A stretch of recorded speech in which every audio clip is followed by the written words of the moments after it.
اللہ سے دعا کرتے ہیں کہ پروردگارہ اس کہنے والے کو کہنے سے زیادہ اور سننے والوں کو سننے سے زیادہ سیرت محمد الرسول اللہ صلی اللہ علیہ وسلم پر عمل پیرا ہونے کی توفیق عنایت فرما۔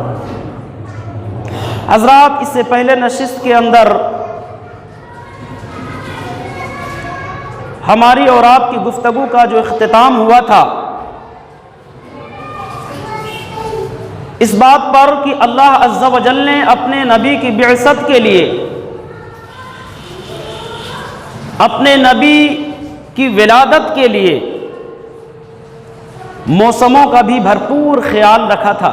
یعنی ایسے جگہ پر رب نے آپ کو پیدا کیا جہاں پر جو ہے موسم بہت ہی زیادہ شدید ہوتی ہے، گرمی کے اعتبار سے بھی اور سردی کے اعتبار سے بھی، اور اس میں علماء نے یہ حکمت بتائی ہے تاکہ عرب قوم کے اندر ہر قسم کے موسموں کو برداشت کرنے کی ان کے اندر صلاحیت پیدا ہو جائے، یعنی موسموں کو برداشت کرنے کی ٹریننگ رب نے عرب قوم کو دی۔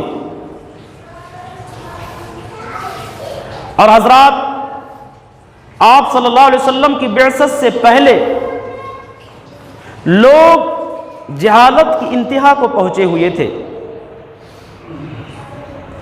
چاہے آپ اخلاقیات کے اعتبار سے دیکھیں، عقائد کے اعتبار سے دیکھیں، عبادات کے اعتبار سے دیکھیں، معاملات کے اعتبار سے دیکھیں، سماجیات کے اعتبار سے دیکھیں، تہذیب و تمدن کے اعتبار سے دیکھیں، ثقافت و کلچر کے اعتبار سے دیکھیں، کسی بھی ناحیے سے آپ اگر دیکھیں گے تو آپ کو پتہ چلے گا کہ نبی کی بعثت سے پہلے لوگ جہالت کی انتہا کو پہنچے ہوئے تھے۔ انسان جو تھا جہالت کی آخری حد تک کو پہنچ چکا تھا، اور جہالت کی وجہ سے شرک و بدعات میں، کفر میں، ہر قسم کے برائیوں میں ڈوبا ہوا تھا۔ حالات یہ تھی کہ ہر قبیلے کا الگ الگ بت تھا، ہر قبیلے کا الگ الگ خدا تھا۔ کسی قبیلے کا لات تھا تو کسی کا منات تھا، تو کسی کا عزا تھا، تو کسی کا ہبل تھا۔ اور اس سے بھی بڑی نادانی کی بات یہ تھی کہ جب وہ سفر تجارت پر نکلتے تھے تو اپنے خداؤں کو، معبودان باطلہ کو اپنے ساتھ میں لے کر کے جاتے تھے، اس کی پوجا کرتے ہوئے جاتے تھے تاکہ تجارت میں نقصان نہ ہو۔ تجارت میں گھاٹا سے بچنے کے لیے معبودان باطلہ کو اپنے ہاتھوں سے تراشے ہوئے صنم کو اپنے ساتھ میں لے جاتے تھے، اس کی عبادت کرتے جاتے تھے۔ لیکن جب راستے میں کوئی اس سے زیادہ خوبصورت پتھر نظر آ جاتا تھا تو اس بت کو، اس خدا کو وہیں پر پھینک دیتے تھے اور خوبصورت پتھر کو اٹھا کر کے اس کی پوجا کرنے لگتے تھے۔ یہ تھی جہالت کی انتہا لوگوں کی۔ اسی لیے اللہ تعالیٰ نے قرآن مقدسہ کے اندر اپنے آخری پیغمبر کو مخاطب کر کے کہا، اور أَرَأَيْتَ مَنِ اتَّخَذَ إِلَٰهَهُ هَوَاهُ أَفَأَنْتَ تَكُونُ عَلَيْهِ وَكِيلًا، اے میرے پیغمبر، کیا آپ اس کے ہدایت کے ذمہ دار ہیں جس نے اپنی خواہشات نفس کو اپنا معبود بنا لیا ہو؟ اور اس سے بھی زیادہ جہالت اور نادانی کی بات یہ تھی مسلمانوں کہ جب وہ تجارت کے لیے نکلتے تھے، نکلنے سے پہلے ستو کا معبود بناتے تھے، خدا بناتے تھے، ستو کا وہ بت بناتے تھے، اور وہ بت لے کر کے، ستو سے بنا ہوا بت لے کر کے سفر میں نکلتے تھے۔ راستے میں جب زیادہ راستے کا توشہ، کھانے پینے کی اشیاء جب ختم ہو جاتے تھے تو اب خدا کی باری آتی تھی، ان کو کھانا شروع کر دیتے تھے۔ کبھی ہاتھ توڑ کر کھا لیتے تھے، کبھی منڈی توڑ کر کھاتے تھے، کبھی پاؤں توڑ کر کھاتے تھے۔ اس طرح سے اپنے ہاتھوں سے بنائے ہوئے خدا کو کھا کر کے اپنے بھوک کی شدت کو مٹاتے تھے۔ یہ تھی جہالت کی انتہا۔ حضرات، شرک انسان کو کتنا کمزور کر دیتا ہے،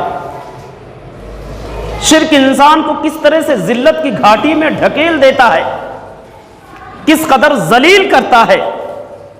آپ اندازہ لگائے کہ رب العالمین نے انسان کو احسن تقویم کے اندر پیدا کیا، خوبصورت سے خوبصورت شکل و صورت میں پیدا کیا ہے، اور انسان کو رب العالمین نے فطرت پر پیدا کر کے، توحید پر پیدا کر کے رفعت عطا کی، بلندی عطا کی، عظمت عطا کیا، وقار اور اونچا مرتبہ عطا کیا، لیکن انسان جب شرک کر ڈالتا ہے تو اپنے آپ کو کس قدر ذلیل کرتا ہے۔ رب العالمین نے اس کا نقشہ بڑے ہی بہترین انداز میں قرآن مقدسہ کے اندر کھینچا ہے۔ وَمَن يُشْرِكْ بِاللَّهِ فَكَأَنَّمَا خَرَّ مِنَ السَّمَاءِ فَتَخْطَفْهُ الطَّيْرُ أَوْ تَهْوِي بِالرِّيحِ فِي مَكَانٍ سَحِيقٍ۔ رب العالمین نے کہا جو رب العالمین کے ساتھ شریک ٹھہراتا ہے اس کی مثال ایسے ہی ہے جیسے وہ آسمان کی بلندی پر تھا، توحید پر جب تک تھا آسمان کے برابر تھا، لیکن جب اس نے شرک کو انجام دیا تو گویا کہ آسمان کی بلندی سے گر پڑا۔ فَكَأَنَّمَا خَرَّ مِنَ السَّمَاءِ فَتَخْطَفْهُ الطَّيْرُ، اب اس کو چاہے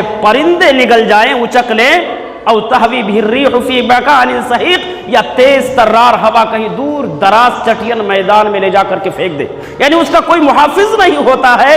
جو شرک کرتا ہے اس کا کوئی ناصر نہیں ہوتا ہے، اس کا کوئی مددگار نہیں ہوتا ہے، اس کی کوئی خبرگیری کرنے والا نہیں ہوتا۔ کس کی؟ جو آدمی شرک کرتا ہے کسی بھی راستے پر وہ بہ سکتا ہے، کسی بھی طرف وہ جا سکتا ہے۔ تو حضرات نبی کے بعثت سے پہلے لوگوں کے اندر سب سے بڑی خرابی عقیدے کی تھی، یعنی بہت ہی خراب، بہت ہی گھٹیا عقیدہ تھا، اور آج بھی عقیدے کی خرابی زیادہ ہی ہے۔ سماج اور معاشرے پر اگر آپ نظر دوڑائیں گے تو آپ کو معلوم ہوگا کہ یقیناً آج بھی عقیدے کی خرابیاں موجود ہیں ہمارے معاشرے میں، ہمارے سماج میں، ہمارے سوسائٹی میں آج بھی وہ گڑبڑی ہے۔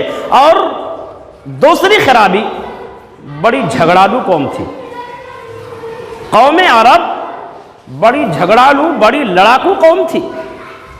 وہ لڑنے کے لیے موقع تلاشتے تھے، لڑنے کے لیے بہانہ تلاشتے تھے، کب موقع مل جائے اور لڑ جائیں۔ بات بات پر تلواریں نکال لیتے تھے، ایک دوسرے کا سر قلم کر دیتے تھے، معمولی بات پر۔ اور آپس میں دو لوگ ایک معمولی بات پر لڑتے تھے، دو لوگوں کی لڑائیاں دو خاندان کی لڑائی میں بدل جاتی تھی، دو قافلے دو قبیلے کی لڑائی میں بدل جاتی تھی۔ نبی کی بعثت سے پہلے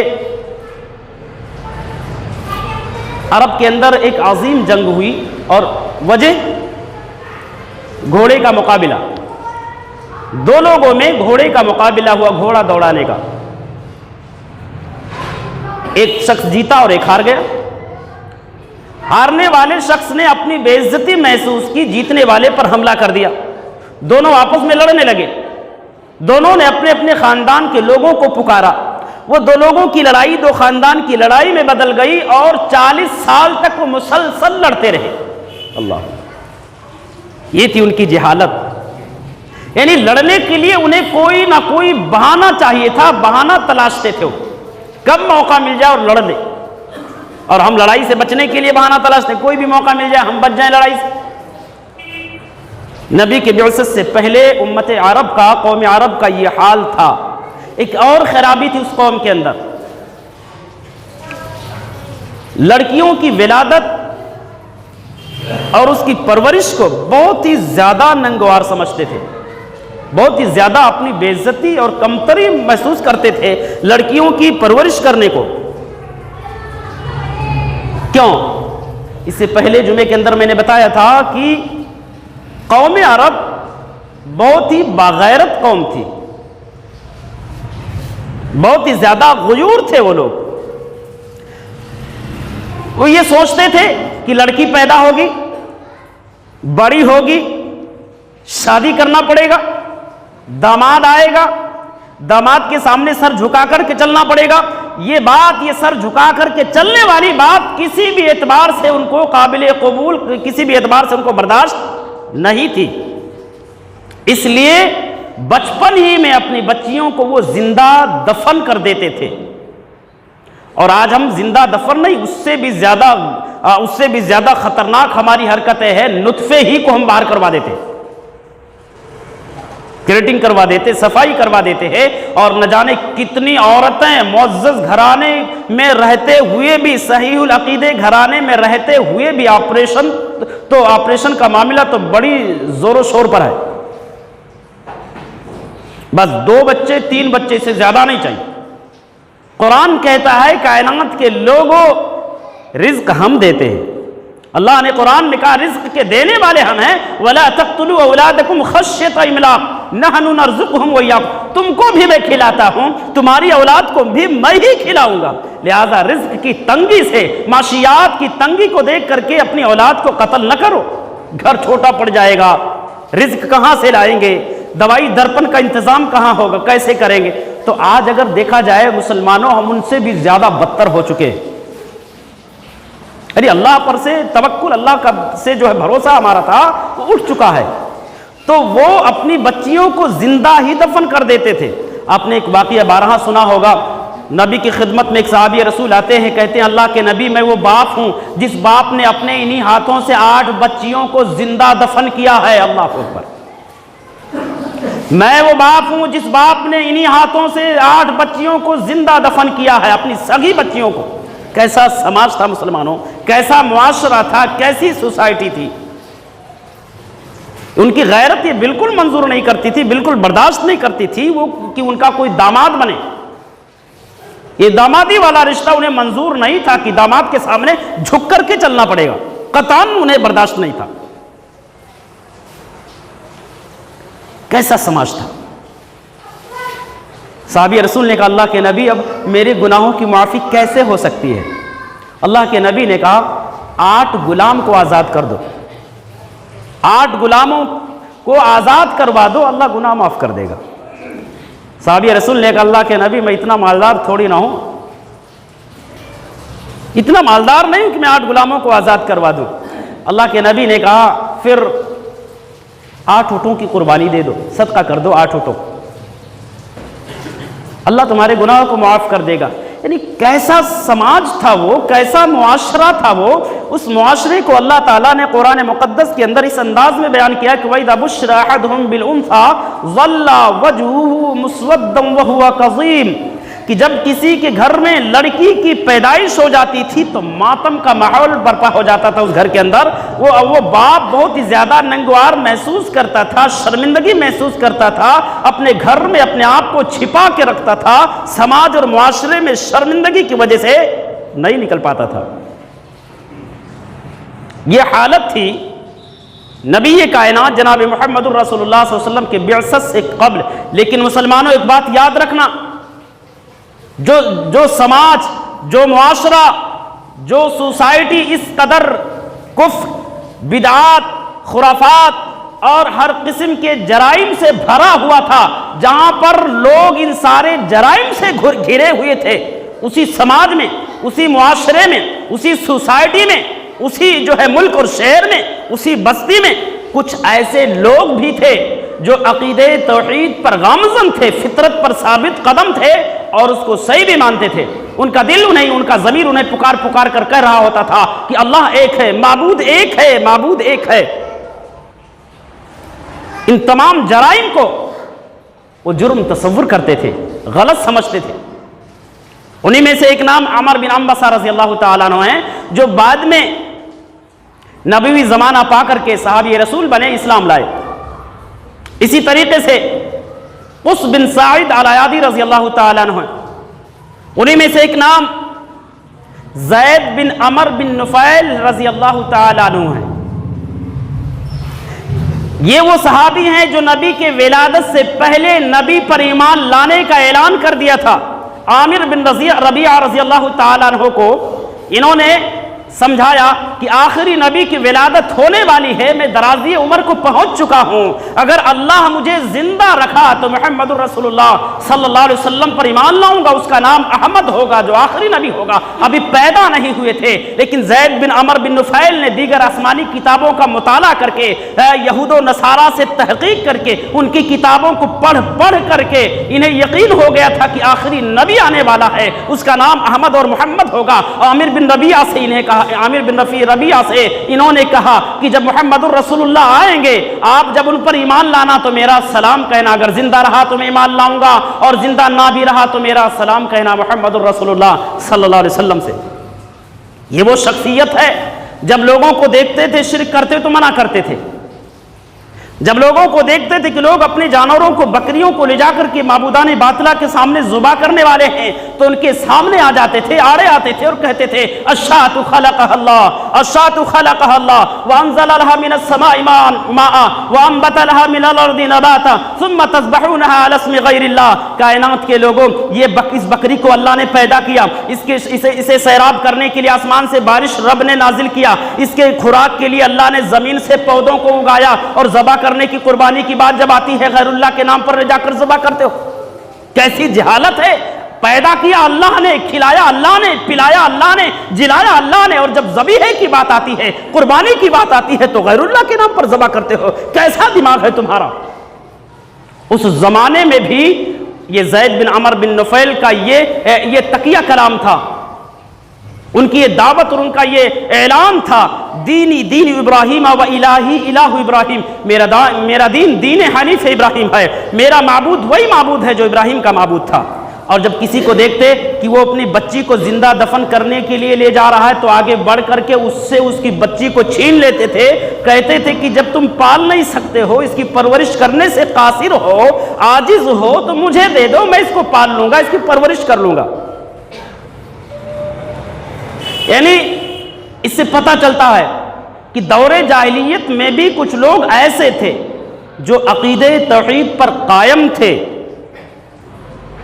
اور ہر سماج، ہر معاشرے میں، ہر سوسائٹی میں کچھ ایسے لوگ تھے جو مشرکین کے درمیان رہتے ہوئے بھی شرک سے مطمئن نہیں تھے، کفار کے درمیان رہتے ہوئے بھی کفر پر اطمینان ان کو نہیں تھا۔ کیوں؟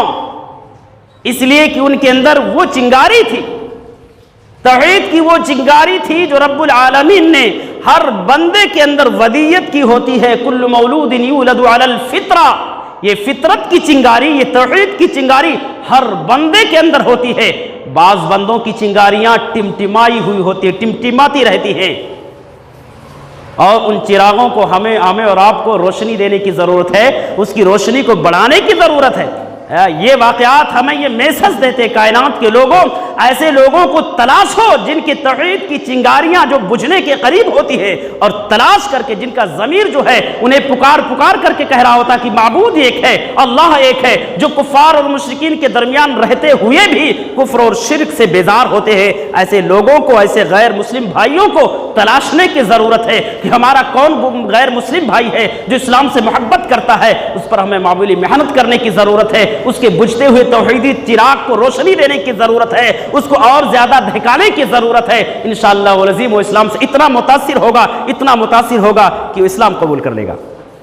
لیکن یہ محنت ہماری اور آپ کی ذمہ داری ہے، انہیں تلاشنے کی ذمہ داری ہماری اور آپ کی، ہم اور آپ اس کے ذمہ دار ہیں۔ اور اگر ہم نے اور آپ نے اس پر محنت نہیں کیا مسلمانوں، تو اس کا جواب دینا ہوگا، اس کا ہم سب کو جواب دینا ہوگا کہ فلاں بندے کی توحید کی چنگاری جہالت کی بنیاد پر جو ہے، لا علمی کی بنیاد پر بجھ رہی ہوتی تھی، تم نے تلاشا کیوں نہیں تھا، اس کی مدد کیوں نہیں کی تھی، اس تک جو ہے توحید کی روشنی پہنچائی کیوں نہیں تھی؟ کیا جواب دیں گے مسلمان؟ بہرحال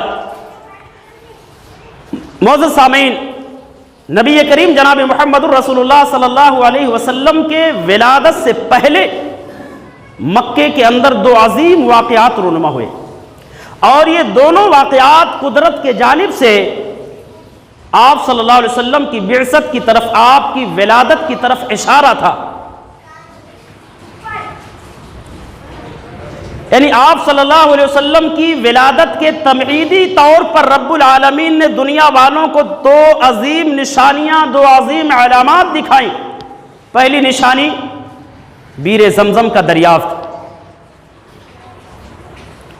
چاہے زمزم کی تلاش، مکہ والوں نے زمزم کے کنویں کو تلاش نکالا، وہ زمزم کی کنواں جس کی تاریخ سیدنا اسماعیل علیہ السلام سے ملتی ہے۔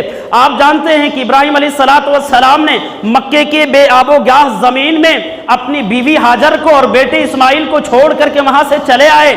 قدرت نے غیبی طور پر، معجزانہ طور پر بیر زمزم کے ذریعے اپنے بندے اسماعیل کی مدد فرمائی، ان کی حفاظت فرمائی۔ وہ چشمہ دیکھ کر کے بنو جرہم اور دیگر قبائل کے لوگ آئے، وہاں اجازت مانگی، رہنے کی اجازت دی گئی۔ وہاں لوگ آباد ہوئے، ایک قبیلے کے لوگ، دو قبیلے کے لوگ، ایک گھر، دو گھر، اس طرح سے بہت ساری آبادیاں وہاں بڑی۔ ایک زمانے کے بعد وہی قبیلے جرہم، بنو جرہم اور اولاد اسماعیل میں رشتہ تھا۔ آپ جانتے ہیں اسماعیل علیہ السلام کی پہلی شادی بنو جرہم کی بیٹی سے ہوئی تھی، پہلی شادی، اور یہ رشتہ لمبے زمانے تک قائم تھا۔ ایک زمانے کے بعد بنو جرہم کے اندر شرارت پیدا ہوئی اور انہوں نے اولاد اسماعیل کو سرزمین مکہ سے نکلنے پر مجبور کر دیا، مکہ چھوڑنا پڑا انہیں، کمزور پڑ گئے بنو جرہم کے مقابلے میں۔ پھر ایک اور زمانے کے بعد حالات نے پلٹا کھایا، حالات بدلے، بنو خزاعہ نے اپنے حالات کو درست کیا، اولاد اسماعیل نے اپنے حالات کو سدھارا اور دوبارہ زمزم کے کنویں پر قابض ہونے کی کوشش کیا، حملہ کیا۔ بنو جرہم کے لوگوں نے جب دیکھا، اس وقت جو ہے بنو جرہم کا جو سردار تھا عمر بن حرث جرہمی، عمر بن حرث جرہمی یہ بنو جرہم کا سردار تھا۔ اس نے جب دیکھا کہ اب ہم لوگ ہار جائیں گے تو اپنے قوم کے لوگوں کو ابھارا کہ ایک کام کرو، بیر زمزم کو، زمزم کے کنویں کو پاٹ دو، اسے مٹا دو، اس کے علامات، اس کے نشانات بھی ختم کر دو۔ اور ایسا بھی کیا ان لوگوں نے، اس کے اندر اپنے تمام اسلحے، نیزے، تلوار، تیر اور بلچھے، اور اسی طریقے سے تاریخ میں آتا ہے پیغمبر عالم کے اندر جو میں نے مطالعہ کیا اور رحمت للعالمین دیگر کتابوں میں، کہ سونے کے 2 ہرن بھی تھے جو انہوں نے اس کنویں میں ڈال کر کے دفن کر دیا اور وہاں سے چھوڑ کر کے بھاگ گئے۔ اب دوبارہ اولاد اسماعیل نے پھر سے قبضہ کیا ایک زمانے کے بعد۔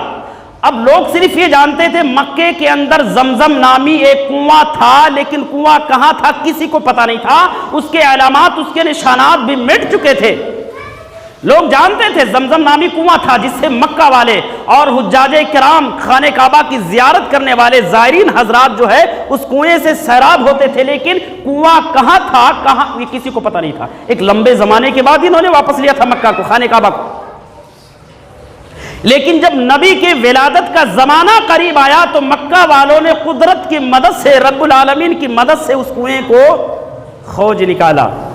کیسے؟ آپ صلی اللہ علیہ وسلم کے دادا عبد المطلب بار بار خواب دیکھ رہے تھے۔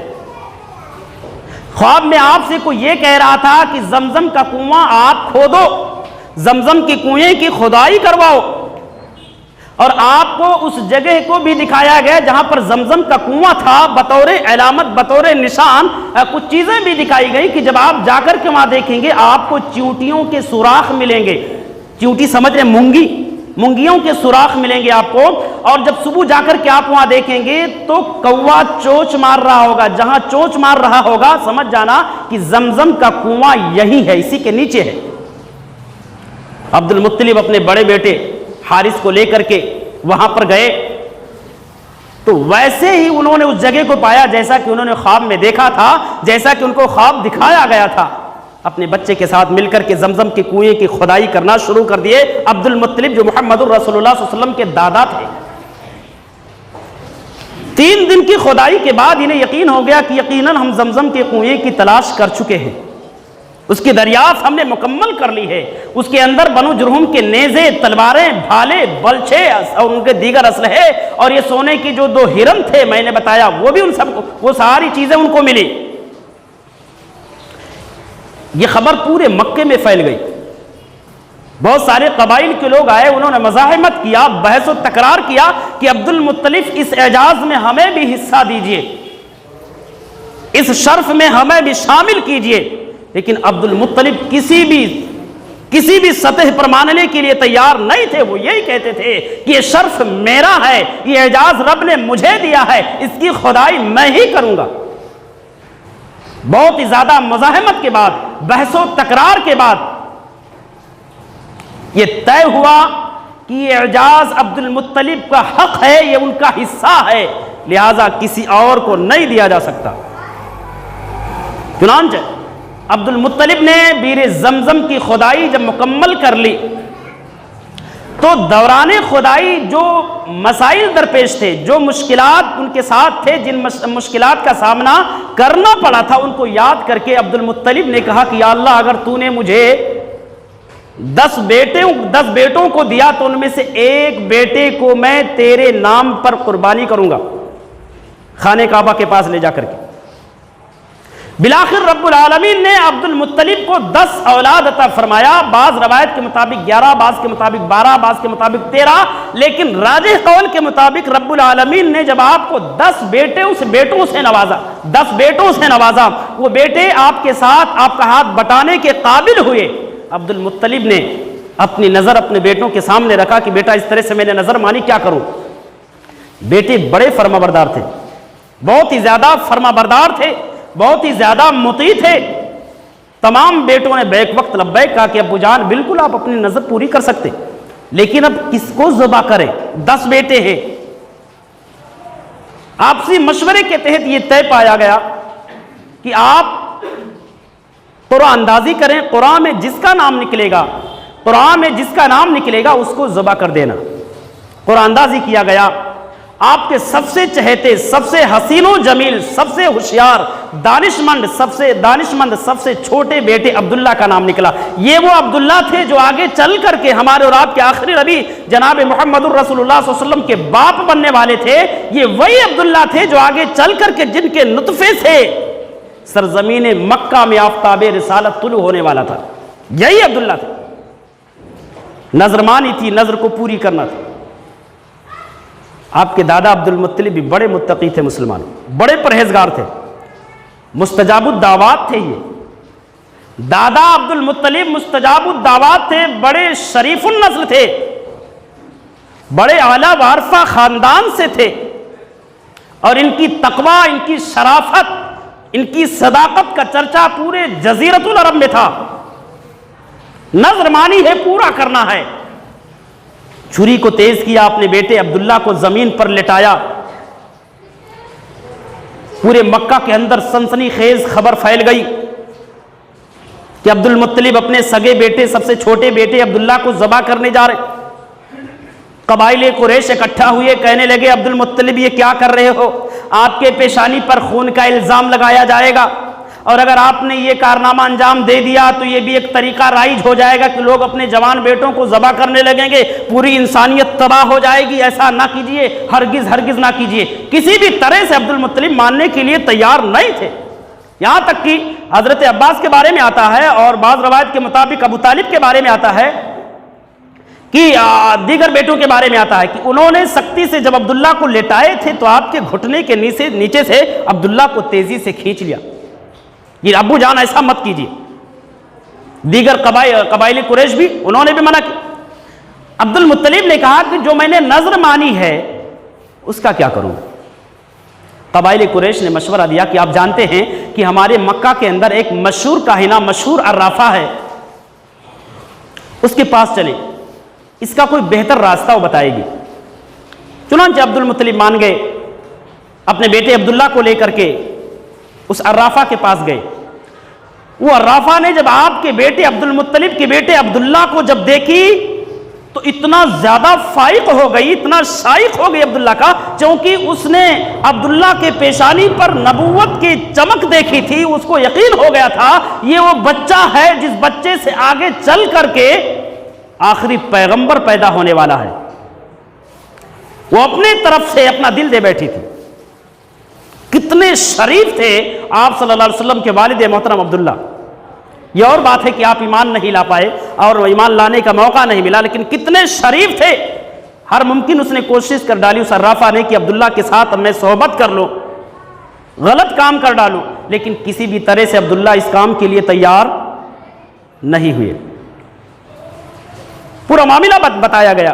اس عرافہ نے کہا یہ بتاؤ آپ کے دھرم کے حساب سے ایک جان کی قیمت کیا ہے، ایک جان کی بہا کیا ہے، جان بہا کی کیا دیت ہے، یعنی کوئی اگر کسی کو ناحق قتل کر دے تو کیا جرمانہ ہے؟ عبد المطلب نے بتایا کہ 10 اونٹ۔ اس عورت نے کہا ٹھیک ہے، پھر سے قرعہ ڈالو، قرعہ اندازی پھر سے کرو، ایک طرف عبداللہ، دوسری طرف 10 اونٹ، اور دیکھو کہ قرآن میں چٹھی کس کے نام کی نکل رہی ہے؟ اگر عبداللہ کے نام کی نکل رہی ہے تو 10 اونٹ کی جگہ پھر سے قرآ ڈالو، 10 کی جگہ پر 20 اونٹ کر لو، اور اگر اونٹوں کے نام کا قرآن نکل رہا ہے تو اونٹوں کو ذبح کر کے عبداللہ کو بچا لو۔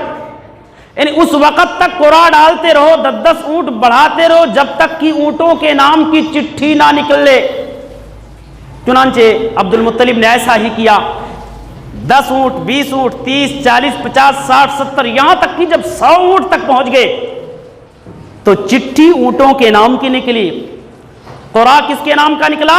اونٹوں کے نام کا نکلا۔ اب عبد المطلب نے 100 اونٹوں کو ذبح کر کے اپنے بیٹے عبداللہ کو بچا لیا، اپنے بیٹے عبداللہ کو آپ نے بچا لیا۔ یہ واقعہ ہمیں اور آپ کو یہ پیغام دیتا ہے کہ اللہ تبارک و تعالیٰ نے اس آفتاب نبوت کی بشارت آپ کے پیدائش سے پہلے ہی دے دی تھی، یعنی اللہ کو کچھ اور منظور تھا عبداللہ کو بچا کر کے۔ اور حضرات دوسرا واقعہ جسے ہم کہہ سکتے ہیں کہ آپ صلی اللہ علیہ وسلم کے ولادت کی تمہید تھی، جسے ہم اور آپ اصحاب فیل کے نام سے جانتے ہیں۔ اصحاب فیل آپ جانتے ہیں کہ شاہ حبشہ کے جانب سے ابرہۃ الاشرم حبشی جو سرزمین یمن کا اعلیٰ حاکم تھا، حکمراں تھا، وہاں کا گورنر تھا، اس ابرہہ نے یمن کے اندر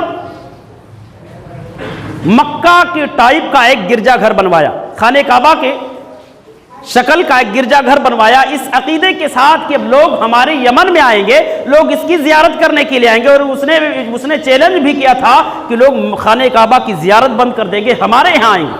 ایک کنعانی شخص کو جب پتہ چلا تو غصے سے بھر گیا، ایک عربی کنعانی کو پتہ چلا تو اس نے جا کر کے اس کے آشرم میں، اس کے گرجا گھر میں پاخانہ کر دیا اور پوری دیواروں کو لت پت کر دیا۔ ابرہہ کو جب اس کی خبر ہوئی، اطلاع ملی، تو غصے سے بالکل بھڑک اٹھا اور اس نے وہیں پر ٹھان لیا کہ میں اب خانہ کعبہ کو ڈھا کر کے رہوں گا، خانہ کعبہ کی اینٹ سے اینٹ بچا دوں گا۔ اس ارادے کے تحت اس نے 9 یا 13 ہاتھیوں کا لشکر لے کر کے یمن سے مکہ کی طرف روانہ ہوا، اور مکہ سے غالباً 5 کلومیٹر دوری پر جب پہنچا وادی محصر کے اندر، تو اس کے جو ہاتھی تھے اس کے لشکر میں، وہ آگے بڑھنے سے انکار کر دی۔ لاکھ کوششیں انہوں نے کر لی، ہاتھی وانوں نے لاکھ کوششیں کی آگے بڑھانے کی، لیکن وہ آگے نہیں بڑھ رہے تھے۔ دوسری سمت میں جب بڑھاتے تو ہاتھی چلنے لگتے، لیکن خانہ کعبہ کی طرف جب چلاتے تو ہاتھی وہیں رک جاتے، وہیں بیٹھ جاتے۔ بالآخر اللہ تعالیٰ نے لشکر ابرہہ پر اپنا عذاب نازل کیا، ابابیلوں کا پرندہ بھیجا، اور ان تمام پرندوں کے چونچ میں اور پنجے میں 3 کنکریاں ہوتی تھی، وہ پرندے لشکر ابرہہ پر وہ کنکریاں، وہ پتھر کی بارش کرتے تھے۔ آن کی آن میں لشکر ابرہہ کو اللہ تعالیٰ نے فجعلہم کعصف مأکول کہا ہے کہ ان کو کھائے ہوئے، چبائے ہوئے بھوسے کی طرح بنا دیا۔ یہ ابرہہ بھی اپنی جان بچا کر کے بھاگا، لیکن وہ یمن تک صحیح سالم پہنچ نہیں سکا۔ وہاں پہنچتے پہنچتے اس کا سینہ یہ پھٹ گیا، اس کا دل باہر نکل آیا، اس طرح سے ابرہہ بھی مر گیا۔ اس واقعے کی خبر پورے جزیرۃ العرب اور جزیرۃ العرب سے باہر بڑی تیزی سے پھیل گئی۔ پوری دنیا کو یہ میسج ملا کہ خانہ کعبہ اللہ کا پاک گھر ہے، لہٰذا اس لیے رب العالمین نے اپنے اس گھر کی معجزانہ طور پر حفاظت کی ہے۔ اور اس واقعے کے اندر یہ میسج بھی تھا دنیا والوں کے لیے کہ اس گھر کا نگہبان عنقریب آنے والا ہے۔ چنانچہ خانہ کعبہ کی عظمت اور اس کی تقدس کا شہرہ، اس کا چرچا پوری دنیا میں پھیل گیا۔ اس سال کا نام عام الفیل رکھا گیا، اس واقعے کا نام اصحاب الفیل رکھا گیا۔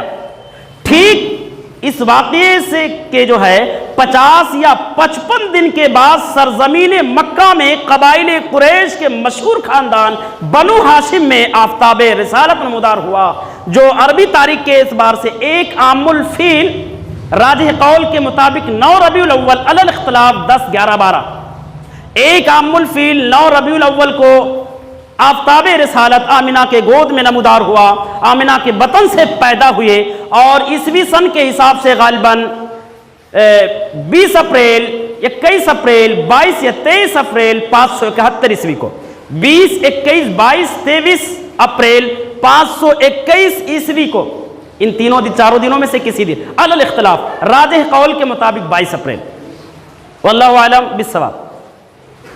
عربی تاریخ کے حساب سے راجح قول کے مطابق، جس پر بہت سارے لوگوں کا اتفاق ہے، وہ 9 ربیع الاول، ایک عام الفی۔ حضرات، آپ صلی اللہ علیہ وسلم کے ولادت سے غالباً 3 باتیں ہیں جو نہایت ہی قابل ذکر ہیں۔ میں ان 3 باتوں کو ذکر کرنا ضروری سمجھتا ہوں۔ یہ تو آپ کے زندگی کی بنیادی باتیں تھیں، آپ کے بعثت سے پہلے کی بنیادی باتیں تھیں، جس کا تذکرہ ضروری تھا، کیونکہ اگر شروع سے جانیں گے نہیں تو سمجھ میں نہیں آئے گا۔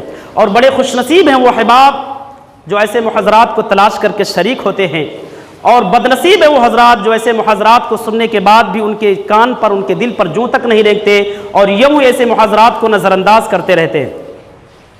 3 باتیں جو قابل ذکر ہیں۔ سب سے پہلی بات کہ اللہ تبارک و تعالیٰ نے آپ صلی اللہ علیہ وسلم کو مکہ کے سب سے معزز، سب سے مکرم گھرانے میں پیدا کیا۔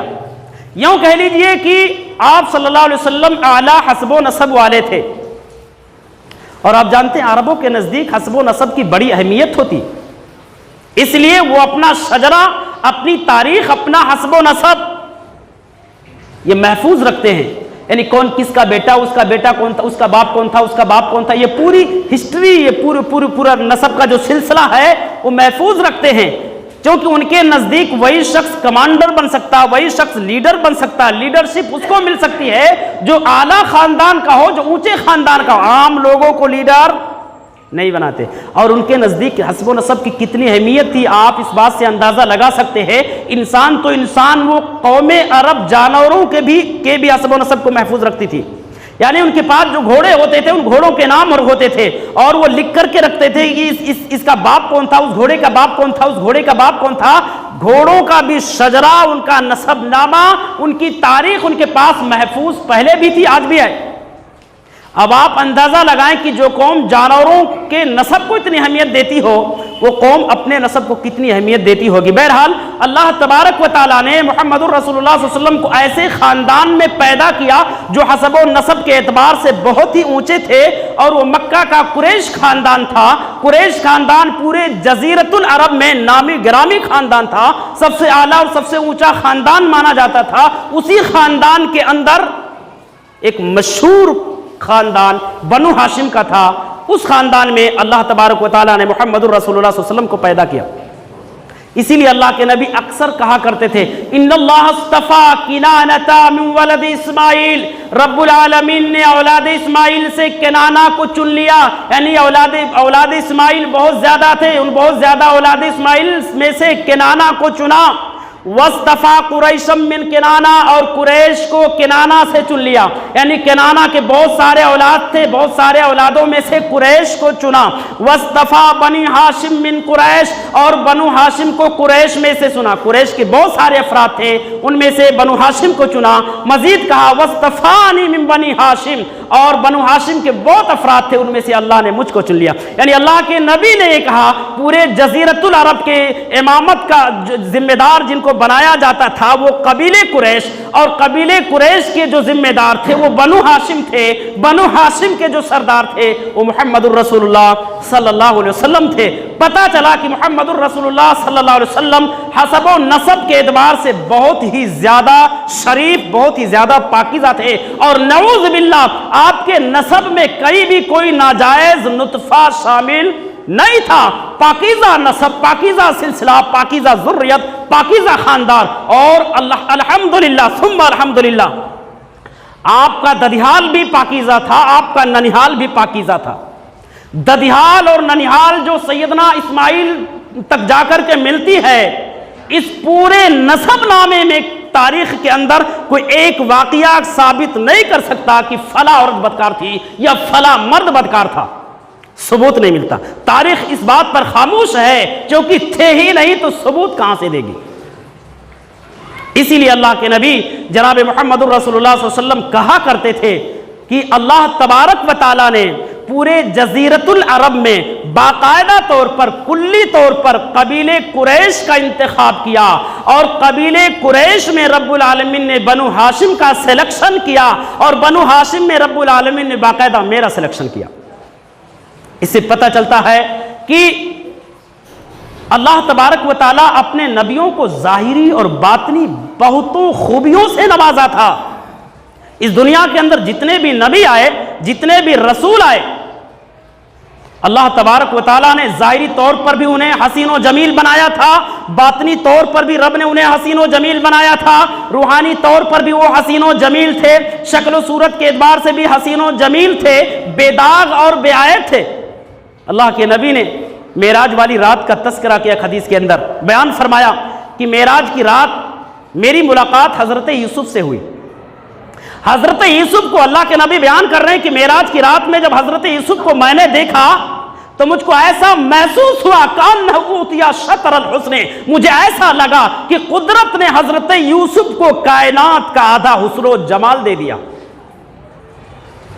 آپ اندازہ لگاؤ جب حضرت یوسف علیہ السلام کے حسن کا یہ عالم تھا کہ لسان نبوت کہہ رہی ہے کہ حضرت یوسف کو قدرت نے کائنات کا آدھا حسن دے دیا تھا، تو ہمارے نبی کی خوبصورتی کا عالم کیا رہا ہوگا۔ صحابی رسول بیان کرتے ہیں 14ویں کا چاند تھا، 14ویں کا چاند جب آسمان پر اپنی شباب پر تھا، اپنی کرنیں سارے آسمان پر بکھیر رہا تھا، سارے آسمان پر حسن و جمال کا منظر تھا، ادھر زمین پر فرش پر آفتاب نبوت نمودار تھا، سرخ جوڑا پہن کر کے زمین پر کھڑا تھا، مہران تھا، کبھی 14ویں کے چاند کا مشاہدہ کرتا، کبھی آفتاب رسالت کا دیدار کرتا، کبھی آسمان کے چاند کو دیکھتا، کبھی زمین کے چاند کو دیکھتا۔ میں پریشان تھا خوبصورت کون ہے، کافی ٹائم تک دیدار کرتا رہا، مشاہدہ کرتا رہا، آخر میں اس نہج تک پہنچا، اس سطح پر پہنچا کہ یہ آفتاب رسالت محمد رسول اللہ صلی اللہ علیہ وسلم کی جو شکل میں ہے یہ 14ویں کے چاند سے بھی زیادہ خوبصورت ہے۔ رب العالمین نے انہیں 14ویں کے چاند سے بھی زیادہ خوبصورت بنایا ہے۔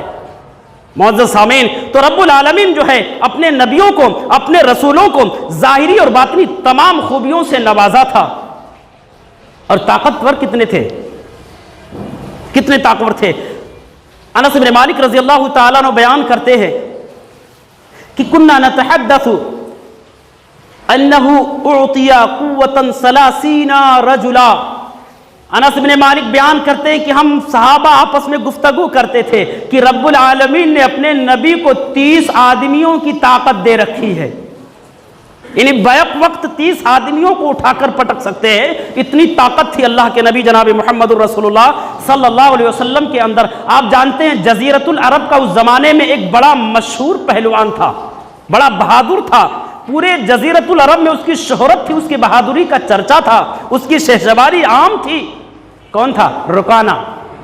رکانہ پہلوان کا نام آپ نے سنے ہوں گے، یہ مکہ کا نامی گرامی پہلوان تھا، لیکن پوری تاریخ، پوری ہسٹری میں اس کا ریکارڈ کہیں نہیں ملتا تھا کہ کسی پہلوان سے شکست کھایا ہو، ہارا ہو۔ لیکن جب محمد الرسول اللہ صلی اللہ علیہ وسلم کے مقابلے میں آیا تو آن کی آن میں محمد الرسول اللہ صلی اللہ علیہ وسلم نے رکانہ کو گرا دیا۔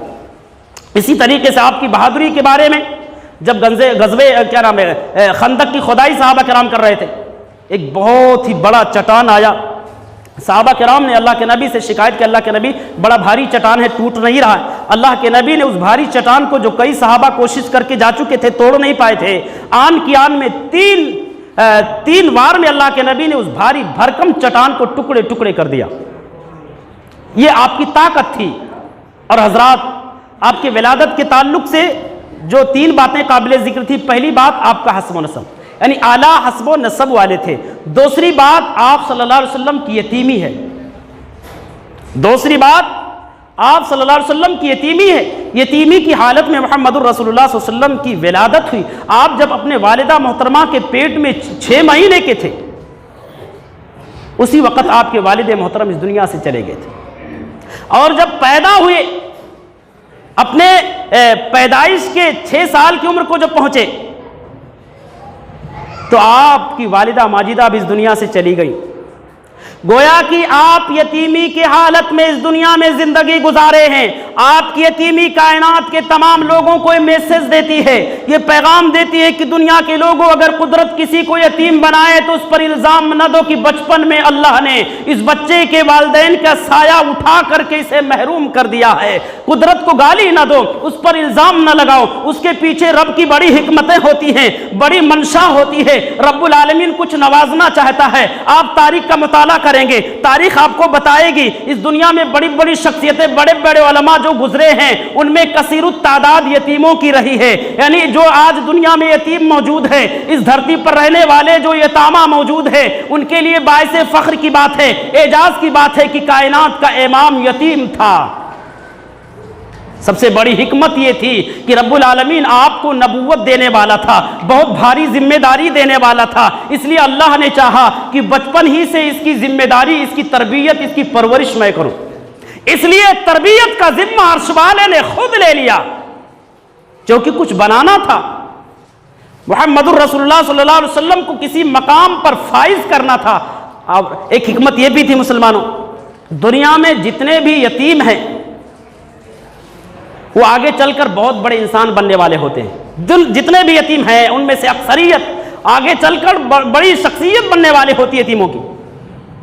کیونکہ آپ دیکھیں گے ایک وہ بچہ جو یتیم ہوتا ہے اور ایک وہ بچہ جس کے سر پر ماں باپ کا سایہ ہوتا ہے, دونوں میں زمین و آسمان کا فرق ہوتا ہے. دونوں کی تربیت میں, پرورش میں زمین و آسمان کا سا فرق ہوتا ہے. ایک ماں باپ والا بچہ جس کے پاس ماں باپ ہیں, وہ کھاتا نہیں کھلایا جاتا ہے, وہ پیتا نہیں پلایا جاتا ہے, وہ خود سے کپڑا پہنتا نہیں پہنایا جاتا ہے, وہ بچہ خود سے سوتا نہیں سلایا جاتا ہے. لیکن ایک وہ بچہ جس کے سر سے ماں باپ کا سایہ اٹھ چکا ہوتا ہے, وہ بچہ خود سے کرنے کی کوشش کرتا ہے, کھانے کی کوشش خود سے کرتا, پہننے کی کوشش خود سے کرتا, نہانے کی کوشش خود سے کرتا, سونے کی کوشش خود سے کرتا. یعنی رب العالمین اس بچے کے اندر خود اعتمادی پیدا کر دیتا ہے, کانفیڈنس پیدا ہو جاتا ہے اس بچے کے اندر, میں ہر کام خود سے کر لے جاتا. اللہ رب العالمین نے محمد الرسول اللہ صلی اللہ علیہ وسلم کو جو یتیم بنایا تھا تاکہ آپ کے اندر کانفیڈنس پیدا ہو جائے, خود اعتمادی پیدا ہو جائے ہر کام کے کر گزرنے کا. لہٰذا قدرت کے فیصلے جو ہوتے ہیں وہ حکیمانہ ہوتے ہیں. قدرت کو الزام نہیں دینا چاہیے کہ رب العالمین نے فلاں بچے کو یتیم کر کے اس پر ظلم کیا. کوئی بچہ کوئی آدمی مر جاتا ہے جوانی کی حالت میں, ننھے منھے بچے ہوتے ہیں, بہت ساری مائیں وہاں بہنیں رو رہی ہوتی ہیں, ان کی زبانوں سے یہ نکل جاتا ہے, یا اللہ تو نے کیسا ظلم ڈھا دیا ان بچوں پر, ان بچوں کو کیا ہوگا؟ ان بچوں کا کچھ نہیں ہوگا, وہی ہوگا جو عرش الہی کو منظور ہوگا. رب العالمین ان بچوں کے تعلق سے جو ہے, ان بچوں کے تعلق سے امام الانبیاء کو یتیم بنا کر کے میسج دیا کہ ان یتیموں کا پرورش کرنے والا, ان یتیموں کا نگہبان میں ہوں. ہمارا اور آپ کا نگہبان ہمارے والدین ہوتے ہیں, لیکن یتیموں کا والی, یتیموں کا موالی, یتیموں کا نگہبان, یتیموں کا رکھوالا, یتیموں کا نگہداشت عرش والا ہوتا ہے. اور جس کی تربیت خود رب العالمین کرے اس کی شخصیت میں کوئی کسر, کوئی کمی ہو سکتی؟ بالکل بھی نہیں. تیسری بات انشاءاللہ العظیم, اب وقت نہیں ہے, آنے والے جمعے کے اندر میں ذکر کروں گا.